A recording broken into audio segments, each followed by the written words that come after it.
Hey guys, I'm Mariah. And I'm Victoria. And this is The Church Chat. The Church Chat. This gets so much fun every time we get to do it. I love it. It's so a blast. much fun. I love it. I am nervous today. I know we've already talked about I that. know. I'm like, I wasn't nervous, but now that we got everything set up and we're sitting here, I'm like, oh gosh. Just I'm excited mostly, though. Excited. Because it's episode 2, and can you believe that about the support that we got from this past week? No, I was just telling you. I was like, I thought 10 people would watch it. Like, maybe. Like, our parents and a couple of friends. Our parents. Remember the shows we used to put on for our parents? Oh, my gosh. Yes. Back in the day. We did some bop to the top. High School Musical all the way. Okay, wait. I have to tell about your mom. Okay, I always have a random story that I bring up. But okay. Your mom, when you told me about her saying that you are the one that always has the idea and I'm the executor. Yeah. So she usually has the goofy, crazy idea and I'm like, okay, let's do it. We have to do it. And like I make us follow through on it. Oh my gosh. I never knew that she said that until like recently. Yeah. She called us true. Lucy and Ethel.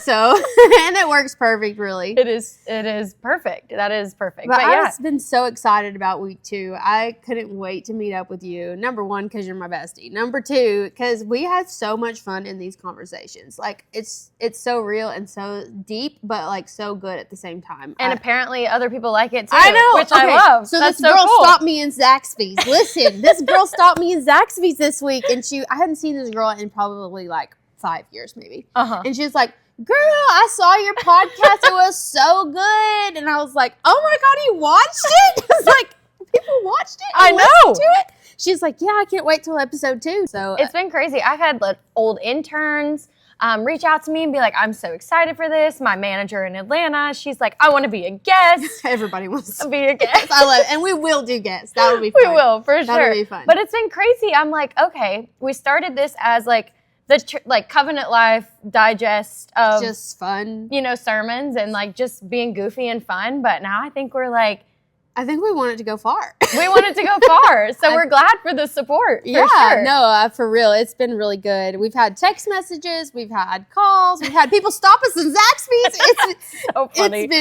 It's been so much fun. But with that, we like saying like it started as a joke or like something just small for just something fun for us to do. We kind of skipped over the introduction part. People are like, we don't know who you guys are, how you know each other. Yeah. So from a feedback from a friend was like, maybe you should introduce yourselves. And I was like, oh my God, yeah, we kind of just jumped right in, didn't we?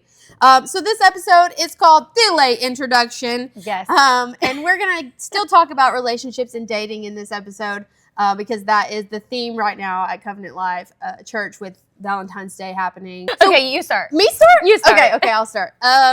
My name is Mariah Sweat. I have been married for 5 years in the summer, which is insane. It's gone really fast. Hard to believe. I am also a mom of a toddler in her terrible 2s, but she's wonderful, and she actually isn't 2 yet. She turns 2 next week, so it's her birthday month, and she has only child syndrome. She does have only child syndrome, but her name is CJ, and she is my pride and joy. She's the best. She's a little rotten and spoiled, but she's really great. Wesley and I have been, I have been youth pastor at Covenant Life for, gosh, I've lost count how many years. I started when I was 21. So like 8 years? Yeah. Yeah. So like 8 years. That's crazy. And so 5 of that have been with my husband, Pastor Wesley. So when we've gotten quite a bit of experience, and he was a youth pastor even before we were together at some other churches. So we've had some experience, some church experience. That's why we can talk about the church chat. Love it. It's been a good journey though. I grew up in church. I'm a pastor's kid. I grew up not just at church. I grew up at this church, Covenant Life. My parents pastored this church for 30. I think it's coming up 33 years. 33 years. So even before I was born, I was insane. a member. Okay, so that's funny. my story. I love being a part of church. I love being a minister. I love being in the ministry. It has definitely over the years been had its ups and downs. Don't get me wrong. It's a ride.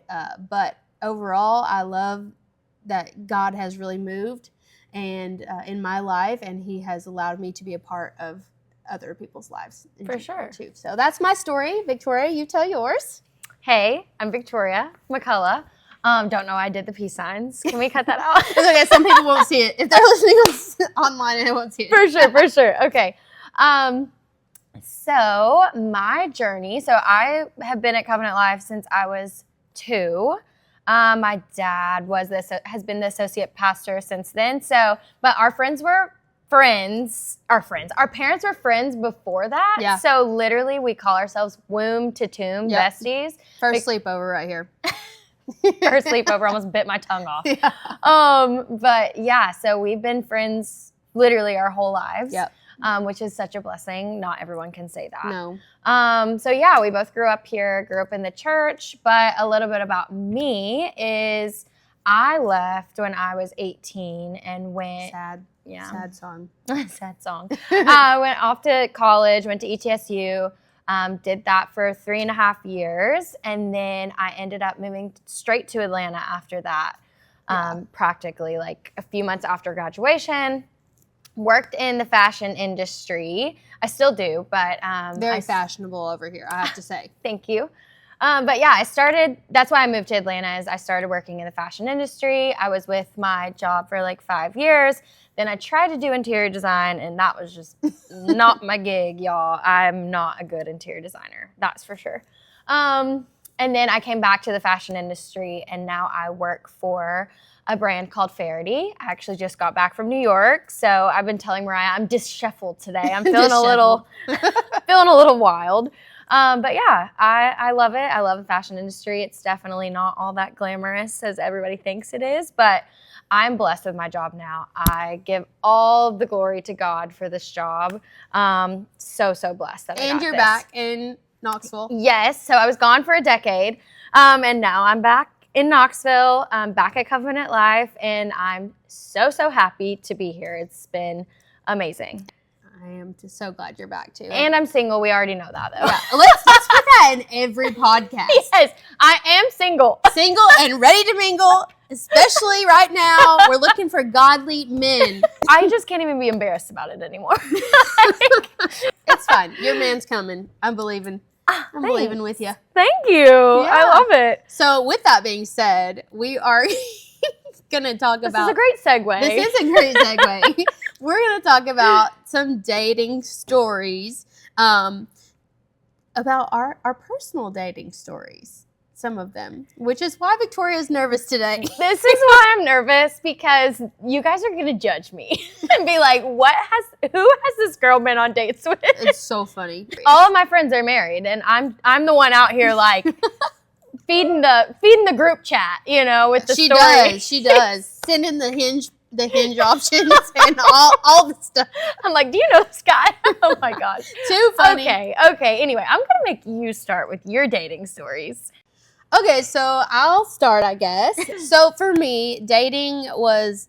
Y'all, these conversations are hard to have. They are. They are. But for me, dating was scary when I was younger. Totally. I'm an anxious person anyway.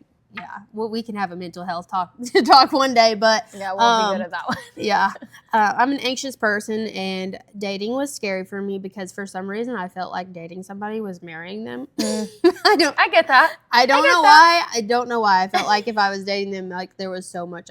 I saw everything else. Like going on a date, I saw the wedding, I saw the kids, and so it really just scared me. You're like snowballing, spiraling. I did. And the first boy that I dated, I met on Facebook.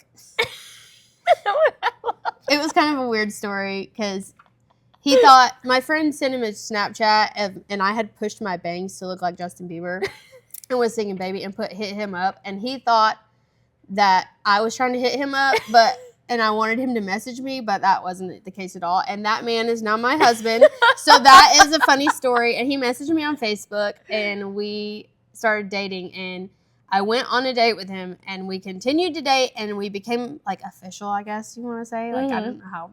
I guess boyfriend, girlfriend. Yeah, I guess kids still do that. But we became boyfriend and girlfriend, and I married him. And that is the only boy that I have ever been in an official relationship with, and that is the only man that I have ever kissed. For sure. So that's I really don't have that many dating stories because Big- I was a nervous wreck and a weirdo, but it's fine. That's amazing, though. It is amazing. Because my stories are horribly awful, and I'm embarrassed telling them. Oh, my goodness. Okay, so I'll start with, oh, my gosh. This was probably the weirdest one I ever went on. I mean, it was so bad. But Oh, Lord. I met this guy at a wedding, and he was like, you should be my wedding date. Well, somehow I ended up at, like, the apartment he was apartment sitting for in Knoxville. Interesting. Yeah. So he was like, do you want to watch a movie? And I'm like, sure, you pick the movie, whatever. And he was like, okay. Y'all, he picked Trolls. That's It's a great movie. But on a first date? My 2-year-old approves. Okay, but on a first date, it was very interesting. I was like, this is such a strange choice. And then somehow he ended up at my feet, rubbing my feet. Oh, yikes. And telling me all about his dating history. And I can't even get into all that. I just have a mental image of him rubbing your feet. I can't. And I did not ask for the feet to be touched. Like, it was not me, like, provoking this at all. And I ended up, like, jerking my feet in. It was just so strange. And then he tried to kiss me, and it was just so bad. And I literally, y'all, I, like, slithered my way out of the kiss and, no. ran off. And it was so bad. I had to block him right after that. I did not go to the wedding with him. That is so that's funny. my first weirdest one. But my, like, worst one where I was like, it's funny. I can laugh about it now, and all my friends think it's, like, hilarious because it's so bad. It's so bad. This is, like, where I was actually, like, feel like I was disrespected. I shouldn't be giggling, but this guy, like, had dropped me off at my car in Atlanta. So we go to my car. It's literally in sketchy Atlanta, of course. Yeah. It's pouring the rain. I look at my car and I'm like, my car has a flat tire. And he's like, it's okay. You can go to a gas station and fill it up. And he left me there. Oh my gosh. Left me there. Like, where is After he made me this man? After Who raised this man? After he made me pay for the date. I paid for the entire date. Oh my gosh. Yeah, I have bad ones. I have more. And that's only 2. That's only 2. If you want more, just request. But you know, with all of that being said, with the dating stories and telling some personal, kind of hilarious dating stories, Pastor West, he's been doing a series for the teenagers about dating, and I thought we would kind of talk about that a little bit of what he's been talking about. And what I was going to say, and I didn't tell you this earlier, but I think I get more out of it than the kids do on Wednesday nights. I'm like, I think he's talking to me. I don't think he's talking to them. Like, I get so much out of it because it does pertain to, I mean, the single people my age. No, it does. You know? It does. He's very good at getting the message across. I've really enjoyed it. I enjoy his speaking.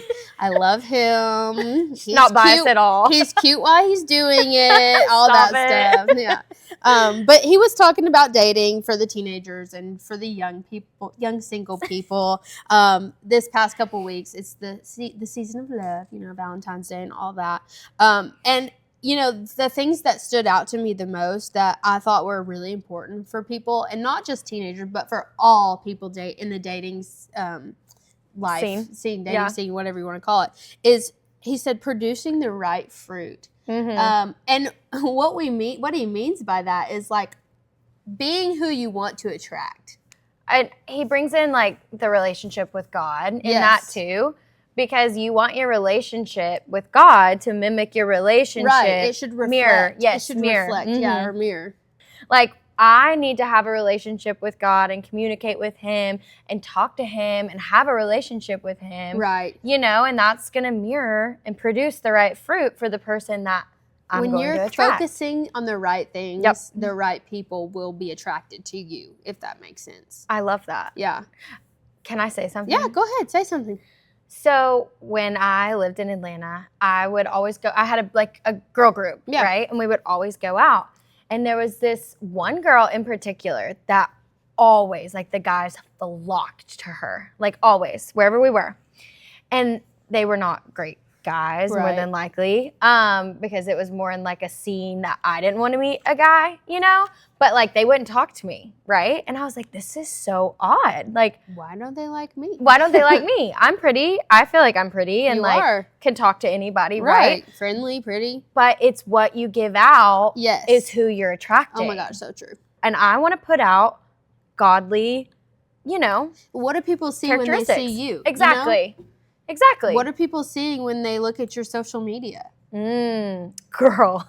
Are they seeing dirty language? Are they seeing body parts that they shouldn't be seeing? That's the kind of men you're going to attract if you're posting that kind of things. Is men that like body parts and and only care about the outside versus the inside. And this may be taken personal, I don't know, but I think people who put out things that they shouldn't have an issue with their self-image. Yeah, like they have like low they don't self-esteem know who they are. moment. They don't know who they belong to. Like, and that's what Wesley talked about yes, in the sermon. So 1 Peter 2:9 says, "But you are a chosen people, a royal priesthood, a holy nation, God's special possession, that you may declare the praises of him who called you out of darkness into his wonderful light." And that's what he talked about, is you being God's special possession. Whether you're, whoever you are God's sweet thing. He created you with purpose. He created you in his image, and you need to see yourself the way God sees you. And when you start to see yourself the way God sees you, I feel like you have like a more standard of am I going on the right track here? A better standard of what you deserve? Yeah, for sure. That makes sense? Yeah, 100%. Having the right standards now will lead you the right spouse later on in life. Yes. And if you value yourself, then you will create that standard and it will lead you to the right person. That's so good. And I agree, because being desperate and just wanting a boyfriend, you're just going to... Yeah. Oh my gosh, I heard the other day. Perfect example. It was a guy, he said, you do not go to the grocery store when you're hungry. No. You don't date when you're desperate because you're getting everything and anything. That's so good, and it's not actually. What you're That's wanting. such a good analogy. I just, knowing your value definitely creates a great standard. For sure. And not just for teenagers. Although teenagers, I feel like, struggle in that area when you're young, you're wanting to impress. You don't. You're learning. Yeah. It's a lot. So, but even as adults, people still struggle with that. It's a battle every day to know your value and who you belong to, right? Yeah, it's easy for Satan to come in and make you feel like you're less than, or you're not pretty enough, or you're not good enough for someone to like you. You don't make enough money, you don't have the right car, you don't have the right clothes. Yeah. There's so many things. But when you start reading the Bible, he literally says God's special possession. I think of CJ, and to think of her, I think of CJ, and to think of her thinking of herself as less than, when I think she is the greatest thing on earth. Oh, for sure. That's how God feels when we make ourselves less than. When we're like, oh no, I'm going to accept this from a man or woman. This doesn't just have to be for women. But I'm going to accept this from a man because I don't value myself. Right. I mean, our culture is insane. The beauty industry, the clothing industry, that's their job, is to make money and make you feel bad about yourself. So you go out and buy these products, right? Yeah. So you have like media and commercials and the beauty industry and all this stuff just like swarming you at all times. You know what I mean? Right. And also, I saw another video the other day, and we're always saying, I'm ugly, or I'm not pretty enough to take pictures. I'm not pretty enough to take pictures for my friend's boutique. That was very specific. That happened today. And I heard this video from this guy, but it talked about how everyone thinks like saying God's name in vain, right, is us saying like Jesus Christ in an inappropriate way, or saying God or whatever. It is I am is the most is the name that we use in vain, because he says I am the I am. Yeah. And when we say I am ugly or I am not good enough, right? Like we're using the I am, and that's his name. That's what he refers to himself as. Interesting. I am the I am. Yeah, because God says I am the I am. Yeah. I can't remember what verse that's in, but we are in his image. Yes. That is really good. You know, I had, I remember when I was in college, I went to Lee. I forgot to tell that in my tidbit. I went to Lee University for a couple years. I got my degree there, but I made some really good friends there. They were really intentional, and I have had great friends. We grew up in a great friend group. Like we have a great friend group. But I met these two people, and they were so intentional in my life. And I remember a certain day, and I was feeling really bad about myself, like really terrible. And I went to do what I think I had choir practice for something. I came back, and my friends had wrote Mariah is on these cards and taped them to the wall, and everything that they thought of me, and was like a godly woman, a girl that prays, beautiful, like, and it was like so sweet. That is so sweet. I know, and that has nothing to do with dating, but it does have something to do with surrounding yourself with people who will encourage you. See your value. Yes, and see your value. Yes. Yeah, you know? Yeah, for sure. And that helps you value yourself more and reminder of who you are. You're God's special possession. Agreed. Which I love. I think it's so important, skipping on to his other point, Wesley's other point was like setting boundaries in your relationship. Oh, Lord. But I was lucky because he was a good boyfriend in setting boundaries with me and having that discussion early. Yeah. Not a lot of people do. And I told our girls in this small group this. I was like, as a woman, you have to do it. If there's a guy listening out there, take this note. Set boundaries, because guys do not. Most guys do not. No, you were very lucky. I was very lucky. But I've like waited to set boundaries like in my once I've been in a relationship, and it just makes it so harder. Yeah, it makes it so difficult because I don't know, they just weren't expecting it. There's not that expectation there. If you're up front, it's less of a surprise, I guess. Right. And then you also know if they're going to deal with it or not. You know, exactly. Better to know before than you get attached and then it just don't work out. For sure. But boundaries are really important, especially when you're like trying to have a godly relationship. We talked about that last week. We don't need to have unequally yoked relationships. Right. You know? Agreed. We did talk about that last week. I really love the dating series and the marriage series. I feel like it's just interesting, and it relates to just about everybody because it's either dating or it's marriage. And everybody wants that. Yes. It's like for the most part. Most everybody has that goal. Yeah. They're dating and they have a goal of getting married.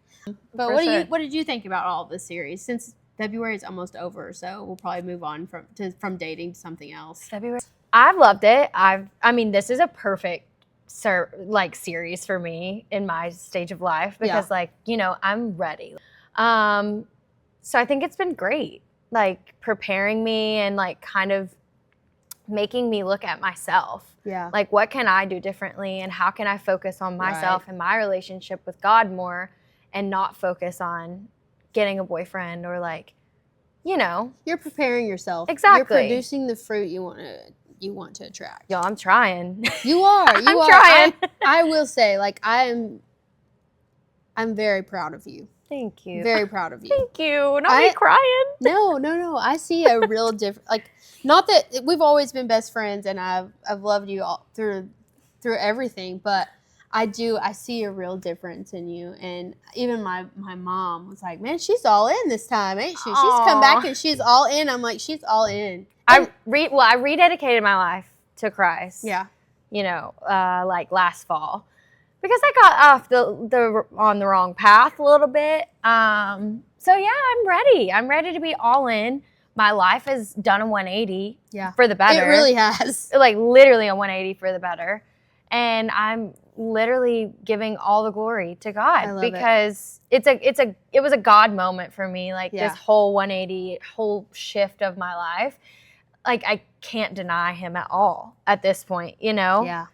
Because he's real. He's there and he heard me and he answered my prayers and I'm so, so blessed, So and that's why I'm all in. That's why I feel like your time is coming. Woo! Because I'm really believe when you follow God's will for your life, there's nothing that stops his plan, Right.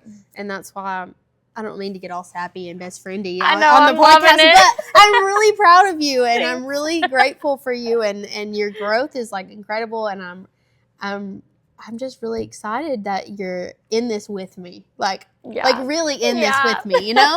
No, I love it. I think really it's great. good. And we're bringing people along with us this I time. know, and for it's sure. so much fun. But like, we're both in such different stages of life and we've been through different things. Like, we want to show kind of two perspectives on church and being young and being fun. So that's kind of our goal. Yeah. It started off as we didn't really have a goal. We just wanted to talk and be goofy. but it's turned into something great, I feel. Yeah, and we hope you enjoy it. Yeah. I guess that's it. And we'll sign off until next week. Bye, guys. Bye.